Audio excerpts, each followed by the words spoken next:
What's up mga quiz? Magandang araw sa ating lahat, no?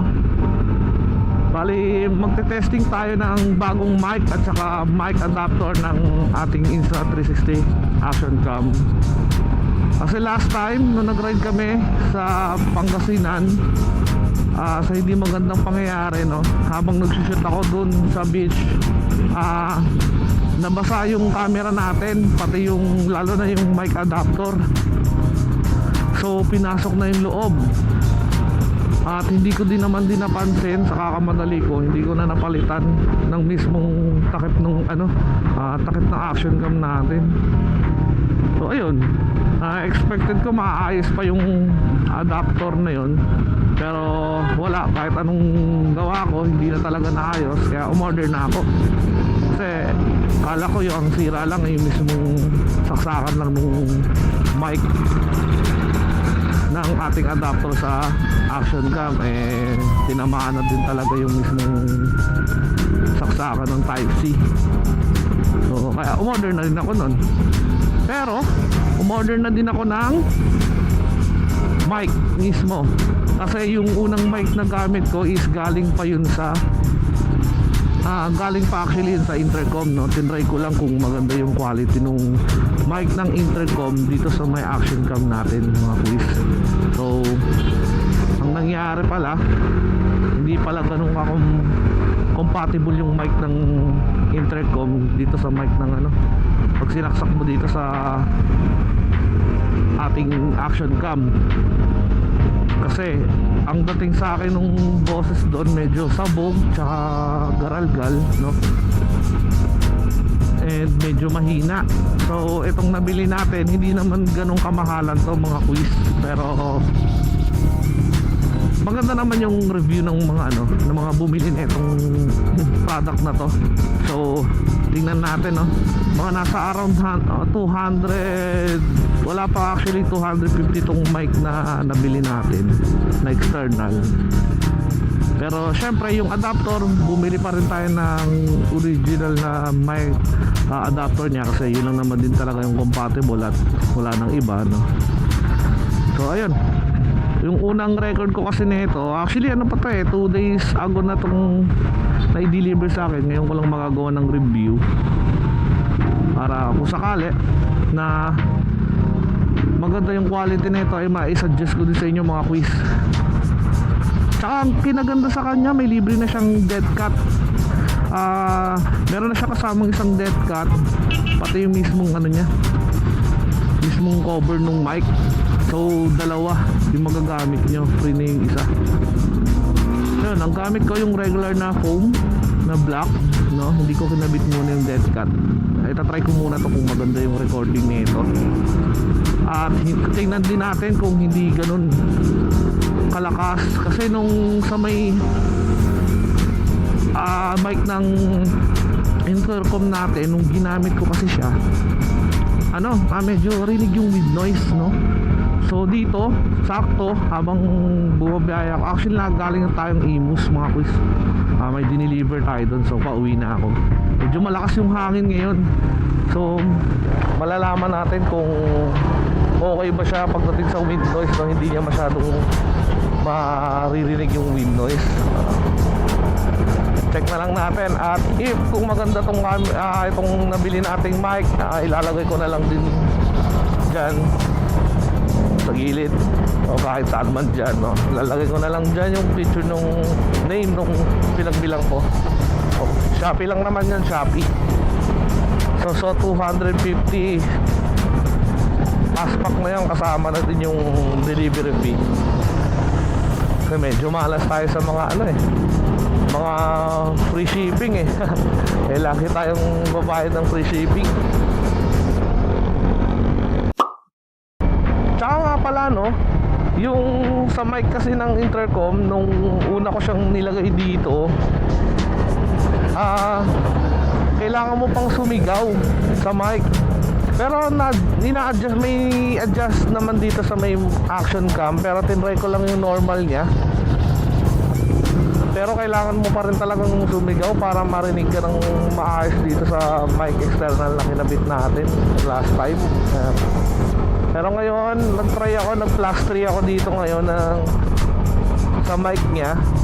Tapos normal lang ng delivery ng salita. So titignan natin kung clear ba siya, hindi siya garalgal at hindi siya sabog.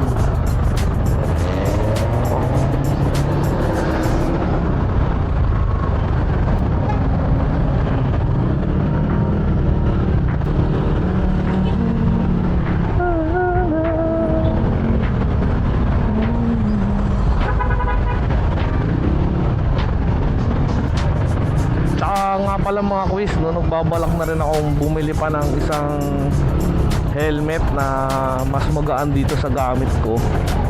Kasi mabigat siya. Actually mabigat na siya nung wala pa ang action cam. Tapos nung nilagyan ko na siya ng action cam, siyempre itong Insta360 medyo mas mabigat, hindi katulad ng GoPro. So mas lalong bumigat yung helmet, mas masakit na sa leeg mga quiz. Nangangalay na ako. Pero sanay naman ako at actually tagalan na itong helmet na to.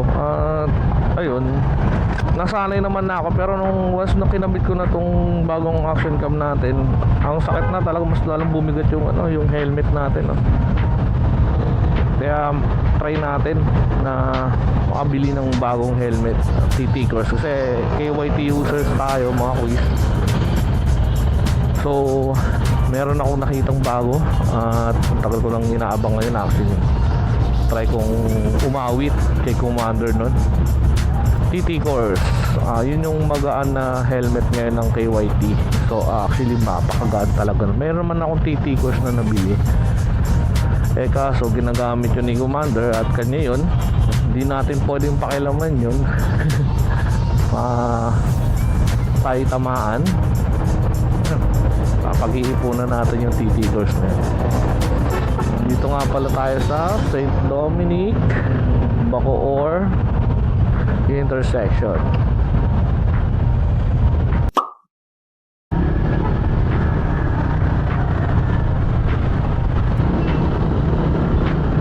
Saka nga pala mga quiz, no, inayos ko uli yung set ng camera ko kasi last time din no, record ako ng gabi, naka 1080p ako, tapos 30 fps, tapos naka video lang.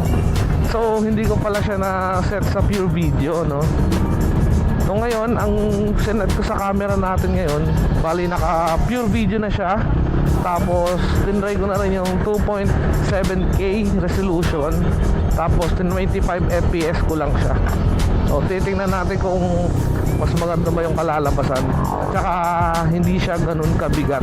Kasi kaya naman din ng 4K, no, pero mas maganda na yung sa gitna lang para hindi ganun katagal pagdating sa file, hindi ganun kabigat. Feeling ko naman maganda na yung kalalabasan nito, no. 2.7K resolution, tapos naka 25 fps lang siya. Para at least pag mas maganda yung quality ng kinalabasan niya. Sa last video ko, ito na yung set na gagamitin natin mga quiz, lalo na pag nagra-rides tayo ng gabi. Magkaiba kasi yung setup ko ng ng umaga at saka ng gabi. So yung pang umaga ko din, video lang siya, hindi pure video. Kasi yung pure video na itong Insta360 mga quiz, para siyang night mode sa cellphone, no. Yun gina-advantage niya. So maganda siya. So yung mga low light talaga is makaka-capture niya ng maayos at malinaw. So ito, yung pure video ko pala sa umaga, no? Nakaset din siya ng 2.7K, tapos resolution, tapos naka 30 fps, no? Pero medyo mataas yung 2.7K resolution tapos 30 fps. Siguro mag-adjust na lang ako sa fps ng 24 pag daylight yung natin, recording natin mga quiz. And mamaya pagka-review ko nito siguro upload ko na lang din agad. And sana lang talaga mga quiz, maganda na rin tong mic na nabili natin kahit medyo budget meal lang siya. Budget friendly. Kaya alam niyo naman, mahilig tayo sa mga ganon, mga budget friendly lang. Dahil hindi naman tayo richy. Yan. Okay, magpadaan naman kayo.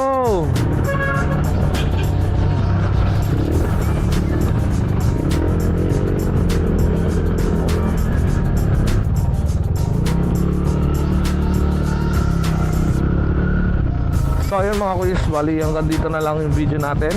At malapit na tayong makauwi para ma-review ko na rin kung anong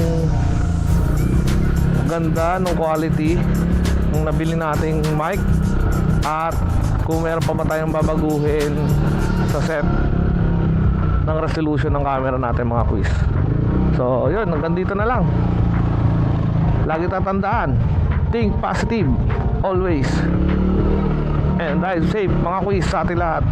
Peace out.